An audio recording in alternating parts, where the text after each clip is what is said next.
Okey, bismillahirrahmanirrahim. Assalamualaikum warahmatullahi wabarakatuh.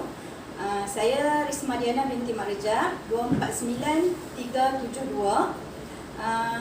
Hari ini kami akan membentangkan tugasan ketiga, iaitu tugasan penulisan popular bagi e-rencana. Okey, tajuk e-rencana yang kami sepakati untuk menulis pada tugasan ini adalah tajuk keranda bergerak. Okey, mengapa keranda bergerak? Okey, itu persoalan dia. Mengapa keranda bergerak? Kerana tajuk ini dipilih disebabkan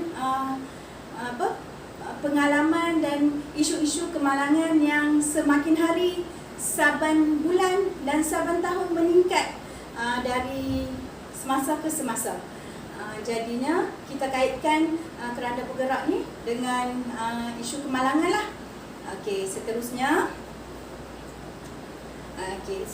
kita ambil sedikit daripada kata-kata yang berbahagia Tan Sri Datuk Haji Muhyiddin Yassin, iaitu Perdana Menteri Malaysia sekarang ini, di mana dia memperingati kita supaya berhati-hati pulang ke kampung.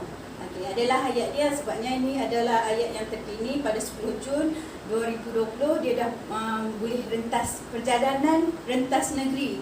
Jadi dia diizinkan kita untuk pulang ke kampung, dan ingatkan juga kepada kita supaya berhati-hati semasa pulang ke kampung. Ini adalah salah satu yang diingatkan. Seterusnya, okey, ini adalah statistik kemalangan jalan raya yang kami ambil dari sumber bernama, iaitu daripada Facebook Jabatan Penerangan Malaysia. Okey, untuk statistik ni unjuran tahun dia tak banyak lah, 2 tahun je, dari 2018 sehinggalah 2019, itu pun 6 bulan sahaja, Januari hingga Jun. Walaupun 6 bulan sahaja, tapi peningkatan dia tetap nampak dari peningkatan sebanyak 2.5% daripada 274,527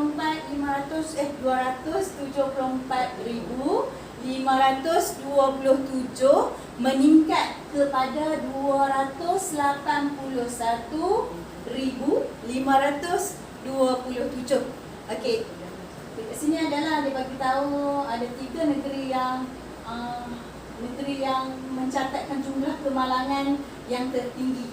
Okey, boleh lihat sendirilah.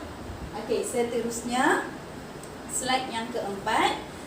Ini adalah berkaitan dengan kemalangan-kemalangan yang berlaku di jalan raya, di mana pengguna jalan raya di Malaysia ni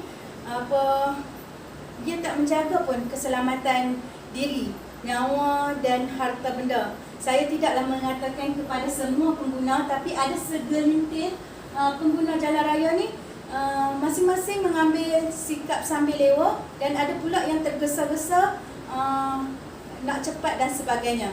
Maknanya lebih kepada perangai diri sendirilah. Ini ada kita tengok gambar-gambar yang kat sini, semuanya berterbangan dululah sebelum terjadinya kecelakaan ni. Macam-macam lah, ada nahas mahu di raya dan sebagainya. Okey, setakat dan sekadar itu saja daripada saya untuk e-rencana penulisan popular. Seterusnya disambung oleh sahabat saya. Dipersilakan. Okay, Assalamualaikum warahmatullahi wabarakatuh. Saya Nolia Murira binti Hasan, nombor matrik 249240. Saya akan menyambung daripada rakan saya tadi, tajuk keranda bergerak.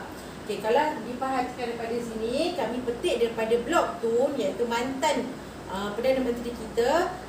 Tun mengatakan sikap rakyat Malaysia yang gemar menentang kerajaan dalam pelbagai usaha menyelamatkan nyawa dari terus menjadi mangsa kemalangan jalan raya. Kami berdua bersetuju dengan apa yang diperkatakan oleh Tun ini. Okey, kami mengatakan tidak semua rakyat di Malaysia bersikap sedemikian. Hanya segelintir sahaja yang bersikap demikian. Okey, seterusnya sikap pemandu. Okey, kalau diperhatikan sini kita boleh tengok petikan daripada Datuk Dr. Nur Hisham Abdullah mengatakan bahawa elakkan memandu jika anda keletihan atau kekurangan tidur. Kepenatan yang ketara boleh meningkatkan risiko kemalangan kerana ia membuatkan kita leka atau kurang sedar apa yang berlaku di jalan raya. Ia juga mengurangkan keupayaan kita untuk bertindak balas dengan cepat dan selamat sekiranya menghadapi situasi yang berbahaya di jalan raya. Okey, ada juga segelintir yang bersikap dengan sikap yang tidak mematuhi atau tidak menghormati peraturan yang telah ditetapkan oleh pihak penguatkuasa. Yang pertama adalah sebagai contoh, ada segelintir rakyat yang membawa kenderaan dengan had kelajuan yang laju dengan tidak mematuhi had kelajuan yang telah ditetapkan. Okay, selain itu juga ada juga segelintir rakyat yang melanggar lampu isyarat. Okay, sebenarnya ada tujuan mengapa dicipta lampu isyarat tersebut. Okay, seterusnya memandu dalam keadaan mengantuk atau istilah biasa kita sebut adalah microsleep. Okay, microsleep ni kita tahu sangat bahaya bagi pemandu. Okay, walaupun melibatkan hanya beberapa saat sahaja, antara 2 hingga 10 saat, apabila kita tertidur dengan keadaan yang tidak sedar, maka ia boleh menyebabkan berlaku kemalangan. Selain itu juga, ada juga segelintir rakyat yang apabila berduaan dalam kereta, mereka berasa leka berbual dengan rakan sebelah mereka. Selain itu juga, ada juga segelintir rakyat Malaysia ni yang menggunakan telefon bimbit sewaktu memandu, dan ada juga yang sempat membalas WhatsApp sambil memandu. Okay, dengan kelalaian ini boleh menyebabkan berlaku kemalangan. Okay, seterusnya, ini memang hangatlah yang diperkatakan lumba haram. Okay, lumba haram punca kemalangan maut. Kalau kita perhatikan gambar-gambar ni, pelbagai aksi mereka lakukan oleh pelumba-pelumba haram ni. Gambar-gambar mereka juga telah menggambarkan seolah-olah kita nampak seperti apa? Seperti keranda bergerak. Mereka sendiri yang mencipta, menempah keranda bergerak mereka sendiri. Okey, pelbagai aksi yang mereka buat, pelbagai antaranya drift and drag, aerospace dan pelbagai lagi lah.